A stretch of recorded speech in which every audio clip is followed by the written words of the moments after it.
Chapter 20. Your faith is your fortune. The breath of life. Then the Lord God formed man of dust from the ground, and breathed into his nostrils the breath of life, and man became a living being. Genesis 2:7.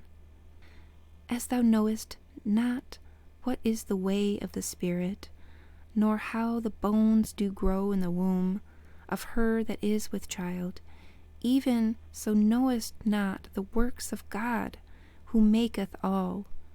Just as you don't know how the breath of life enters the limbs of a child within its mother's womb, you also don't understand how God, who made everything, works. Ecclesiastes 11:5. And so it came to pass after these things that the son of the woman, the mistress of the house, fell sick, and his sickness was so sore that there was no breath left in him. 1 Kings 17:17. And he, Elijah, went up and lay upon the child, and put his mouth upon his mouth, and his eyes upon his eyes, and his hands upon his hands, and stretched himself upon the child, and the flesh of the child waxed warm. 2 Kings 4:34. But after 3.5 days the breath of life from God came into them, and they stood on their feet, and great fear fell upon those who were watching them. Revelation 11:11. Did the prophet Elijah really restore the life to the dead child of the widow? This story, along with other stories of the Bible, is a psychological drama which takes place in the consciousness of man.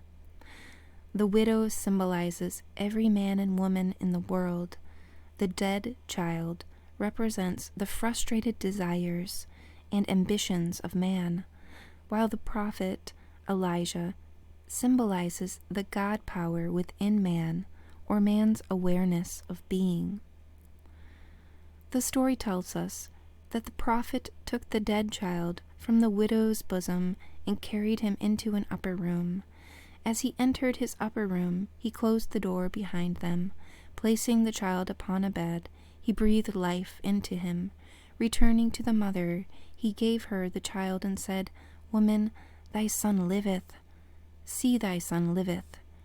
1 Kings 17:23 and 2 Kings 4:36. Man's desires can be symbolized as the dead child. The mere fact that he desires is positive proof that the thing desired is not yet a living reality in this world. He tries in every conceivable way to nurse his desire into reality, to make it live, but finds in the end that all attempts are fruitless. Most men are not aware of the existence of the infinite power within themselves as the prophet. They remain indefinitely with a dead child in their arms, not realizing that desire is the positive indication of limitless capacities for its fulfillment. Let man once recognize that his consciousness is a prophet who breathes life into all that he is conscious of being, and he will close the door of his senses against his problem and fix his attention solely on that which he desires, knowing that by doing, his desires are certain to be realized.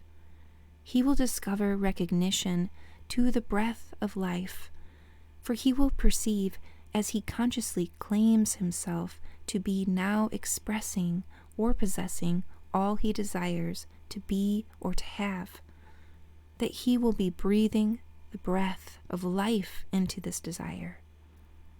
The quality claimed for the desire, in any way unknown to him, will begin to move and become a living reality in this world.